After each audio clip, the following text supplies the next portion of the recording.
Vertigo मतलब चक्कर, और जो ओडिया में बोलते हैं मुंड घुरेइबा, माने आपणकर मस्तिष्क पेशेंट को लगे कि बुलेई होची, माने जेमती हमारा गोटे और जैसे एक अर्थक्वेक होता है, मैं हिंदी में बोलना चाहता हूँ कि काफी व्यूअर्स देखें उसको, कि वर्टिगो मतलब चक्कर। हमेशा पेशेंट यही बोलता है कि सर मुझे ना चक्कर आ रहा है। चक्कर बहुत सारे टाइप का है। चक्कर क्या है, हम लोग पेशेंट को बोलते हैं चक्कर मतलब आपको क्या लग रहा है कि जैसे भूकंप आ गया, भूचाल आ गया, ऐसे सराउंडिंग आपका जो घर बार जितना है आपके सराउंडिंग में वो घूम रहा है, या आपके मस्तिष्क के अंदर, आपके ब्रेन के अंदर कुछ घूम रहा है। अगर पेशेंट बोलता है कि नहीं सर सराउंडिंग में घूम रहा है और मैं भी घूम रहा हूँ, इसका मतलब ये इसको बोलते हैं वर्टिगो, जो एक्चुअली चक्कर है। मगर चक्कर, और कुछ कुछ लोग बोलते हैं नहीं सर मेरा ना सर भारी भारी सा लगता है, मेरा ना सर सर के अंदर ना कुछ तो हो रहा है, मुझे लग रहा है कि ये कुछ हिल रहा है, और मैं चलता हूँ ना पैर इधर उधर होते हैं, लोग बोलते हैं कि मैं शराब पी लिया हूँ, ऐसा मुझे लोग सोचते हैं कि, मगर मैं ऐसा नहीं हूँ सर। तो ये सब चीज को हम इम्बैलेंस सोचते हैं, कभी कभी इसको हम लोग डिजीनेस बोलते हैं। तो डिजीनेस जो है एक बहुत बड़ा टर्म है जिसको मैं बोलूंगा कि इम्बैलेंस है, या डिसी इक्विलिब्रियम, आपका आपका जो बॉडी का संतुलन है आप मेंटेन नहीं कर पा रहे हो, आप जो स्ट्रेट खड़ा होना वो नहीं कर पा रहे हो, बेंड होके खड़े हो, या आप अपने आप को जो एक बैलेंस मेंटेन करना वो बैलेंस नहीं कर पाते हो, तो आप इम्बैलेंस्ड हो। मगर जो चक्कर है, चक्कर मतलब कंप्लीटली स्पिन सेंसेशन। एक पेशेंट बोलेगा कि सर जैसे भूचाल आ गया है, ऐसे लगता है कि सारी चीज घूम रहा है घूम रहा है। जो घूम रहा और चक्कर आना उसी को बोलते हैं वर्टिगो। मगर डिजीनेस पेशेंट को 4-5 टाइप का हम क्लासिफाई कर सकते हैं। पहला क्लासिफिकेशन है वर्टिगो, जो प्योर चक्कर है, पेशेंट बोलता है कि नहीं सर कंप्लीटली घूम रहा है। और सेकंड वाला चीज है पेशेंट कॉन्शियसनेस, मतलब जब एक पेशेंट बोलता है कि सर कुछ क्या हो गया मुझे पता नहीं, सर कुछ अंधेरा दिखाई दिया, मैं कुछ देर के लिए कहाँ पे था मुझे पता नहीं, 2 मिनट के बाद पता चला कि बाथरूम में हूँ। तो अगर ऐसा कंडीशन है तो पेशेंट को हम लोग बोलते हैं प्री सिंकोपाल और सिंकोपाल अटैक है, मतलब कुछ उसका ब्लड प्रेशर बढ़ गया होगा या कुछ ऐसा प्रॉब्लम आ गया होगा, उसका हार्ट में कुछ प्रॉब्लम आ गया होगा तो पेशेंट वहीं पे गिर गया है, तो ये एक प्रॉब्लम भी है। और कुछ कुछ पेशेंट जो है वो न्यूरोलॉजिकली प्रॉब्लम है, जैसे हम बोलते हैं कि पेशेंट बोलेगा कि सर नहीं मुझे कंप्लीट चक्कर नहीं आते हैं, मगर हमेशा मुझे लगता है कि मेरा जो सर है उड़ रहा है, या मुझे कोई एक साइड में मैं चलता हूँ ना, राइट साइड में मुझे लग रहा है कि कोई खींच रहा है, कोई धक्का दे रहा है, ऐसा कुछ चीज बोलता है, तो हम लोग बोल सकते हैं उसको लाइक न्यूरोलॉजिकली कुछ प्रॉब्लम है। वो भी एक लाइक जो डिजीनेस के क्लासिफिकेशन है। और कुछ पेशेंट जो साइकोलॉजिकली है, हमेशा पैनिक हो जाते हैं या डरते हैं, जैसे कोई हाइट को डरना, कोई भीड़ भाड़ से डरना, किसी पानी को डरना। फोबिया और कुछ जैसा लोग कुछ। ऐसे, हाँ फोबिया, ऐसा कोई लोग ऐसे डरते हैं, और कोई लोग ऐसे सोचते सोचते अपने आप को बीमारी कर देते हैं, कोई स्ट्रेस लाइफ हो, रात को नहीं सो रहे हैं, या उनका कुछ भी है, लाइक हम लोग बोल सकते हैं कि इरिलीवेंट थिंग्स। पेशेंट कभी बोलता है कि चक्कर आता है, कभी बोलता है नहीं नहीं मुझे सर लगता है ना यहाँ पे कुछ गर्दन के अंदर कुछ ब्लड जा रहा है और मुझे लगता है फट जाएगा, सर फट जाएगा। तो ऐसा मतलब भाग सिम्टम्स आएगा तो वो साइकोलॉजिकली है। अगर पेशेंट बोलेगा नहीं सर मुझे कुछ नहीं है, ओनली चक्कर, मतलब मुझे सराउंडिंग ही स्पिन कर रहा है, तो इसका मतलब वो वर्टिगो। और जो वर्टिगो। वर्टिगो का बात और जो वर्टिगो का बात आता है तो audiologist is the front warrior. Yes sir. Sir vertigo related है हियरिंग के साथ, मतलब आपका सुनने का क्षमता के साथ कोई वर्टिगो का रिलेशनशिप है? हर पेशेंट में नहीं है, मगर हम लोग एक देखते हैं आजकल पेशेंट को मिनियर्स डिजीज बोलते हैं, जो कि जी। काफी कॉमन है, काफी कॉमन है। पेशेंट को क्या होगा, पेशेंट आके बोलेगा सर मुझे ना चक्कर आते हैं, और चक्कर के साथ साथ उल्टी होते हैं, उल्टी जैसा महसूस होते हैं, जिसको हम बोलते हैं वोमिटिंग या नोजिया। पेशेंट बोलता है सर मुझे जब भी चक्कर आता है तभी उल्टी होता है और मुझे उल्टी जैसा महसूस हो रहा है। या पेशेंट बोलेगा कि मेरे सर कान के अंदर ना कुछ बंद बंद सा लगता है, और एक कान को मुझे सुनाई कम दे रहा है, या कब मुझे लगता है आज अच्छा सुनाई दे रहा है, कल मतलब खराब सुनाई दे रहा है। और कान के अंदर एक आवाज हो रहा है, जैसे जिंगारी की आवाज, रात को ची करके आवाज होते हैं, या क्रिकेट टाइप का आवाज होते हैं, तो इस टाइप का कोई सर कीड़ा जैसे कान में घुसता है तो ऐसे टाइप का आवाज हो रहा है। तो अगर ये चीज है तो ये पक्का मिनियस डिजीज है, और ये मतलब वर्टिगो के साथ रिलेटेड है। और बहुत सारे डिजीज है जो कान के रिलेटेड नहीं है, तो उसको भी हम लोग आइडेंटिफाई करना है। जैसे कि बहुत सारा, जैसे मैं एक डायग्नोसिस बोलूंगा, बीपीपीवी, बिनाइन पैरोक्सिस्मल पोजिशनल वर्टिगो, तो राइट वो एक सर, काफी कंडीशन है जो पेशेंट के ऊपर हियरिंग लॉस कुछ नहीं होता है, पेशेंट का कोई हियरिंग के सिम्टम्स नहीं रहता है, मगर उसको चक्कर आता है। राइट तो सर, ऐसा ऐसा नहीं है, बट हाँ, हम लोग क्यों ये डिस्कशन कर रहे हैं, क्योंकि जहां पे हियरिंग सिस्टम है उसी के पास ही हमारा वेस्टिबुलर सिस्टम है। सिस्टम, तो हियरिंग और वेस्टिबुलर पास पास हमेशा है, तो हमेशा दोनों दोनों को कुछ ना कुछ सिम्टम्स होते ही रहते हैं। तो इसलिए कुछ प्रॉब्लम है जो हियरिंग रिलेटेड है, कुछ प्रॉब्लम है जो हियरिंग रिलेटेड नहीं है। सर जैसे सर चक्कर देना, उसको वर्टिगो, उसको हम असेसमेंट कैसे करेंगे, असेसमेंट प्रैक्टिकल एग्जाम कैसे करेंगे सर, कि आइडेंटिफाई कैसे करेंगे कि यही है, यही हुआ है? ये एक्सपीरियंस से मैं बोल सकता हूँ कि अगर कोई अच्छे से सब कुछ सब्जेक्ट अच्छे से पढ़ा है और हियरिंग वर्टिगो के ऊपर काफी मतलब रिसर्च कर चुका है, वो ओनली केस हिस्ट्री देख के, पेशेंट का केस हिस्ट्री देख के 90% डायग्नोसिस कर सकता है। बट यहाँ पे सवाल आता है कि आप बोल दिए ये पेशेंट को ये हुआ है, प्रूफ क्या है? राइट, जो हम सब हमेशा जब प्रूफ मांगते हैं या मेडिको लीगल के लिए आ जाते हैं, तब हम लोग को इंस्ट्रूमेंटल की सपोर्ट लेना पड़ता है कि नहीं, ये इंस्ट्रूमेंट ही शो करता है ये प्रॉब्लम है। तो राइट, जैसे हम लोग हियरिंग टेस्ट करने के लिए ऑडियोमीटर यूज करते हैं ऑडियोमेट्रिकली, या इम्पीडेंस चेक करते हैं हमारा मिडल ईयर में जो इन्फेक्शन हैं या पर्दे में के छेद हो गया या क्या हो गया उसको चेक करने के लिए, या जैसे ओई टेस्ट करते हैं कॉक्लिया के अंदर हेयर सेल कैसा फंक्शन कर रहा है, या बेरा टेस्ट करते हैं ऑडिटरी नर्व कैसे काम कर रहा है। सेम है, आप वर्टिगो को असेसमेंट करने के लिए आपके पास पहला एक टूल है जो कि वीएनजी, वीडियो निस्टैग्मोग्राफी चाहिए। तो इसका मतलब क्या है कि निस्टैग्मस मतलब आंख का अंदर एक मूवमेंट्स होते हैं, अबनॉर्मल मूवमेंट्स होते हैं, उसको निस्टैग्मस बोलते हैं। और वो निस्टैग्मस क्यों होते हैं, मुझे बहुत सारे पेशेंट बोले हैं कि सर मेरा तो प्रॉब्लम कान में है, आप आंख में क्यों टेस्ट कर रहे हो? राइट सर, तो ये मैं बोलना चाहता हूं कि आंख एक ऐसा मिरर है जो कनेक्शन से हमारा बैलेंस सिस्टम के साथ, और बैलेंस सिस्टम को हम देख नहीं सकते हैं, इसलिए बैलेंस सिस्टम में जो डिस्टरबेंसेस हो रहे हैं वो आंख में दिखते हैं। तो इसलिए जब हम एक गॉगल्स एक आंख के ऊपर रखते हैं, तो आंख का मूवमेंट को बोलते हैं निस्टैग्मस, अबनॉर्मल मूवमेंट्स को बोलते हैं निस्टैग्मस, और वही निस्टैग्मस को देख के हम आइडेंटिफाई करते हैं पेशेंट का प्रॉब्लम कहाँ पे है और क्या है। तो एक बेसिक इक्विपमेंट हो गया वीडियो निस्टैग्मोग्राफी, वो बहुत जरूरी है। पहले इलेक्ट्रोनिस्टोग्राफी बहुत लोग करते थे, अभी वीडियो निस्टोग्राफी कर रहे हैं क्योंकि वो एडवांस मशीन है। नेक्स्ट है वेम, वेस्टिबुलर इवोक्ड मायोजेनिक पोटेंशियल।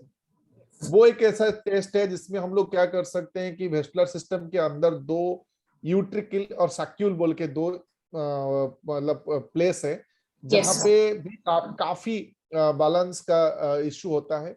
तो उसी को असेसमेंट करने के लिए कि कहाँ पे प्रॉब्लम है और क्या है, रूट नर्व इन्फेक्शन है क्या, सब कुछ चेक करने के लिए एक भेम टेस्ट है।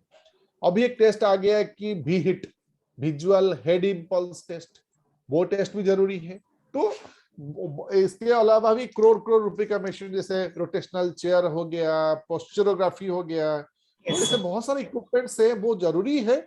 बट हाँ, मैं अगर बोलूंगा क्लिनिकली आप अगर अपने आप को प्रूफ करना है तो बेसिक 3 इक्विपमेंट जरूरी है, जो कि आपका वीएनजी हो गया, देन आपका भी हिट हो गया और वेम्प हो गया। मैम, उसके साथ साथ आपका ऑडियोलॉजिकल टेस्ट जो है आपके पास, ऑडियोमेट्री, इम्पिडेंस, बेरा, ओई, ये चारों चीज आपको डेफिनेटली जरूरी है। और आपको ये आना चाहिए कि सारा चीज को मिला के मैं एक ऑडियो वेस्टिबुलर बैटरी टेस्ट कैसे कर सकता हूँ और पेशेंट को सेटिस्फेक्शन ये दे सकता हूँ कि जो आपका असेसमेंट किया हूँ आपका प्रॉब्लम यही है।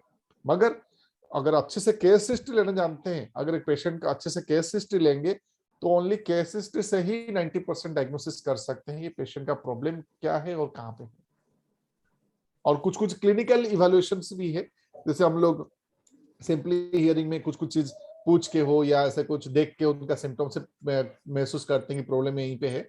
सेम वर्टिगो में ऐसे ही कुछ क्लिनिकल टेस्ट है, उसका हेड को सेक कर देना है, या उसको बोलना है खड़े हो जाना है, या उसका बोलना है स्टेपिंग करना है, कुछ कुछ क्लिनिकल टेस्ट है। वो क्लिनिकल टेस्ट से भी हम लोग काफी इंफॉर्मेशन मिलता है, मगर वो टेस्ट को हम जब इंस्ट्रूमेंटली एनालिसिस करते हैं to prove our diagnosis for the medico legal purposes, then ये सब इंस्ट्रूमेंट की जरूरत पड़ता है कि आपको पेशेंट को ही बोलना है और डॉक्टर्स को भी बोलना है, या फर्दर मैनेजमेंट करने के लिए आपको प्रूफ चाहिए कि नहीं पेशेंट को ये डायग्नोसिस हुआ था और मैं ये ट्रीटमेंट करवाया, जो कि आप फ्यूचर में रिसर्च भी कर सकते हो, पब्लिकेशन भी कर सकते हो। किसी को अगर शो करना है तो इंस्ट्रूमेंट खरीदना बहुत जरूरी है। और कुछ कुछ चीजें इंस्ट्रूमेंट का क्यों लाभ है कि अगर आप नेकेड आई में आंख को देख रहे हो, ऐसे खाली आंख में देख रहे हो, आप बहुत सारी चीज मिस कर सकते हो ड्यू टू आपका एक्सपीरियंस। अगर उस समय पेशेंट को चक्कर आ गया तो ठीक है, आप देख लिए, अगर चक्कर नहीं आया पेशेंट को आप नहीं देख पाओगे।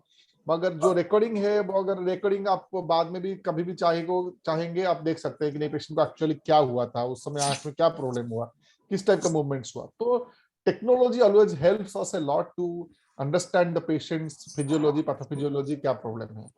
अभी तो काफी मोबाइल में भी आ गया, आप मोबाइल में आंख का रिकॉर्डिंग कर सकते हो।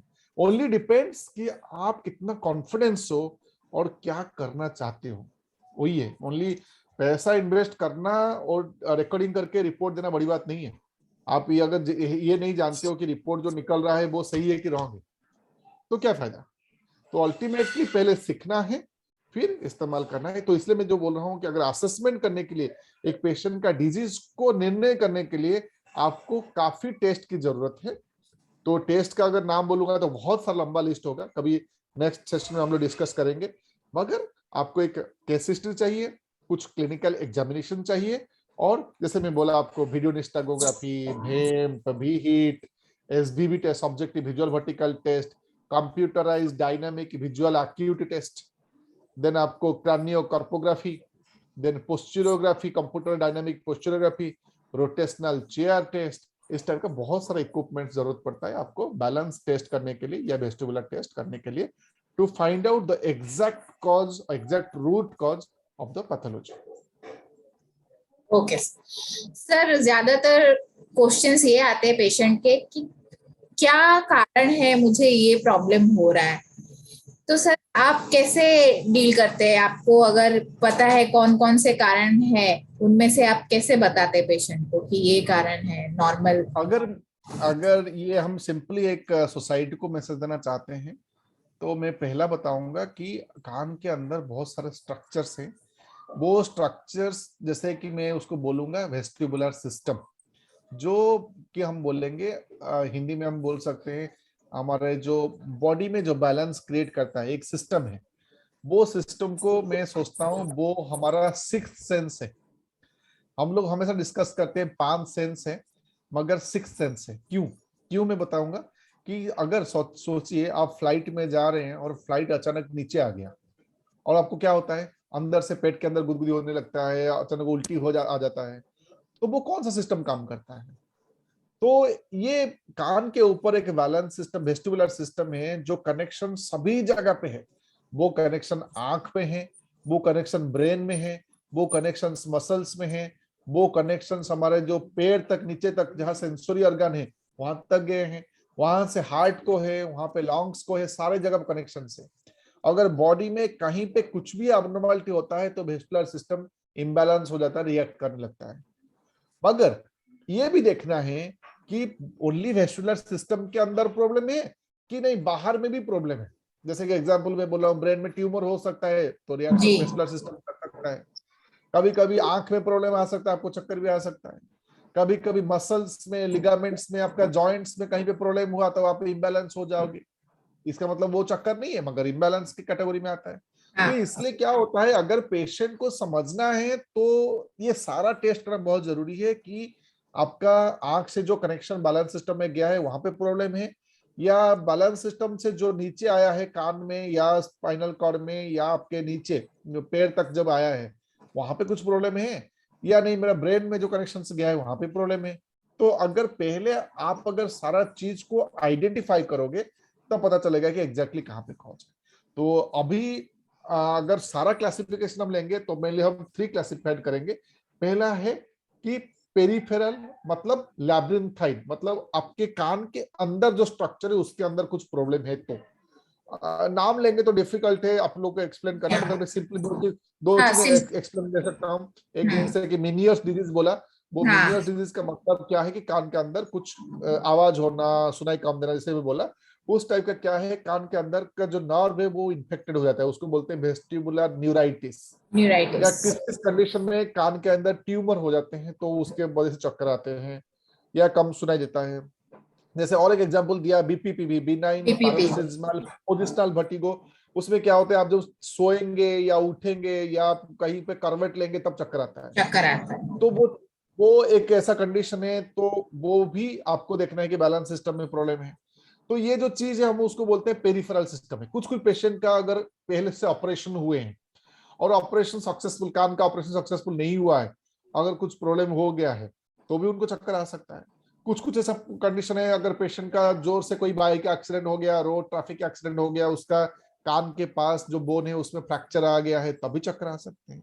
तो ये सब कॉज जो है ये पेरिफेरल कॉजेस है, ठीक है ना।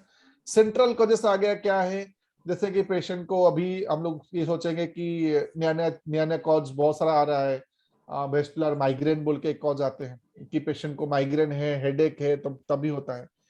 और पेशेंट का अंदर अगर ब्रेन में ट्यूमर है तो उसको बोलते हैं कि लाइक सेंट्रल कॉजेस है। कभी कभी पेशेंट को ये बोलते हैं कि लाइक हम मतलब जो वेस्टिबुलर सिस्टम से बाहर है, जो हमारा जो बेलम में कॉक्लिया और वेस्टिबुलर सिस्टम, इसको छोड़ के उसके बाहर जितना भी सिस्टम है, अगर वहां पे कहीं प्रॉब्लम है तो हम बोलते हैं सेंट्रल प्रॉब्लम है। किसी को हाई डायबिटिक है, ब्लड प्रेशर है, उसके कारण चक्कर आता है, तो वो भी एक सेंट्रल कॉजेस हो सकता है। और कुछ कुछ ऐसे कंडीशन है जो मिक्स्ड होते हैं, मतलब सेंट्रल भी होते हैं, पेरिफेरल भी होते हैं। तो इस टाइप का बहुत सारा कॉजेस है, मगर हम लोग को ये असेसमेंट करने के लिए टाइम भी लगता है, 1-2 दिन का टाइम लगता है। इसलिए बहुत पेशेंस की जरूरत है। एक पेशेंट को अगर आप लोगे, आप केस हिस्ट्री से लेके सारा टेस्ट करने के लिए आपको एक कंप्लीटली एक पेशेंट के लिए 2 दिन लगता है। ओ और उसी हिसाब से पेशेंट पेमेंट नहीं करता है तो कभी कभी लगता है कि नहीं यार, इतना मेहनत किया और अल्टीमेटली आउटपुट कुछ नहीं है। राइट। तो इसलिए आपको आपको डिपेंड करता है, आपको पेशेंस के ऊपर डिपेंड करता है, आप पेशेंट को कैसे काउंसलिंग करते हो, आप पेशेंट को कैसे टेस्ट करते हो, आप पेशेंट के ऊपर कैसे फेथ जनरेट करते हो, ताकि पेशेंट बिलीव करे नहीं ये सर जो है, ये जो डॉक्टर हैं ये मुझे ठीक कर देंगे। अगर वो बिलीव जनरेट हो गया तो आप सारे टेस्ट असेसमेंट कर सकते हो, सब कुछ पेशेंट से निकाल सकते हो।